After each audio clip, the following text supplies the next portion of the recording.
AI और इस्लाम, हलाल या हराम? तकनीक और ईमान के बीच संतुलन। एआई और इस्लाम, हलाल या हराम? इसकी जानकारी 7 हिस्सों में दी गई है। आइए जानते हैं। नंबर 1, भूमिका, इंट्रोडक्शन।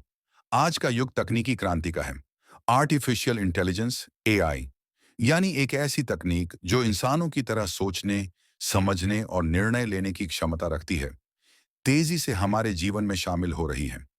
एआई का इस्तेमाल चैटबॉट्स, रोबोटिक्स, स्वास्थ्य सेवाओं, निगरानी, सर्वेलेंस और यहाँ तक कि धार्मिक एप्लीकेशन में भी हो रहा है। अब सवाल उठता है, क्या इस्लाम में एआई का उपयोग हलाल है या हराम? क्या इसका इस्तेमाल ईमान के खिलाफ जा सकता है? आइए इस प्रश्न को गहराई से समझने की कोशिश करते हैं।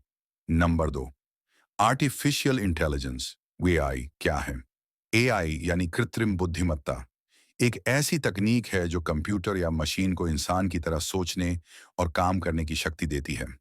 उदाहरण, चैट जीपीटी जैसे चैटबॉट्स, चेहरे की पहचान, face recognition, robot doctor, Google assistant, driverless cars. AI का मकसद इंसानों की मदद करना है, लेकिन यही तकनीक अगर गलत हाथों में आ जाए तो नुकसान भी कर सकती है। नंबर 3, इस्लाम में तकनीक का स्थान। इस्लाम किसी भी नई चीज को तुरंत हराम नहीं ठहराता, बल्कि उसका मूल्यांकन करता है, उसके इरादे, नियत और प्रभाव, मसलहत के आधार पर। अगर तकनीक इंसानों की भलाई के लिए है तो उसे स्वीकार किया जा सकता है।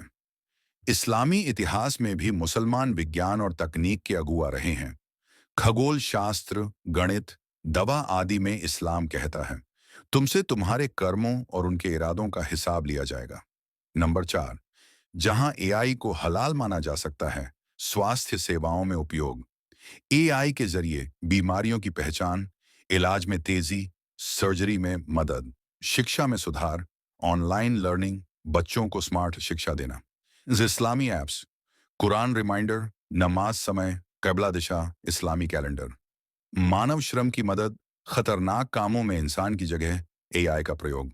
नंबर 5, जहां एआई हराम या शंका का कारण बन सकता है, गलत कंटेंट का निर्माण, डीप फेक, झूठी खबरें, अश्लीलता, निजता का हनन, निगरानी कैमरे या डेटा चोरी, हथियारों में एआई, ड्रोन हमले, जानलेवा मशीनें, रोजगार का नुकसान, बेरोजगारी बढ़ना, एआई जनरेटेड आवाज या चेहरा, कुरान की तिलावत या अजान की नकल करना, क्या यह उचित है?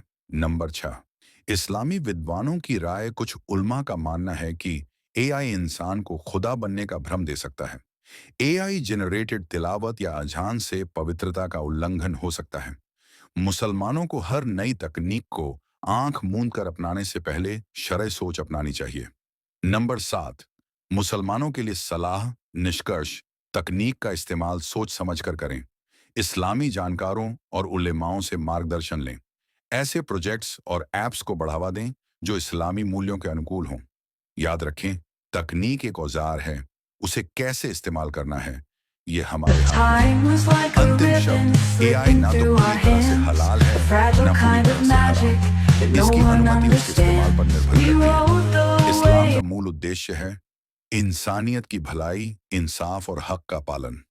अगर एआई इन उसूलों में मदद करता है तो इसका इस्तेमाल किया जा सकता है, मगर होशियारी और ईमानदारी से। उम्मीद करता हूं कि यह जानकारी आपको पसंद आई होगी। अल्लाह हाफिज। Subhanallah wa bihamdihi. Subhanallahil Azim.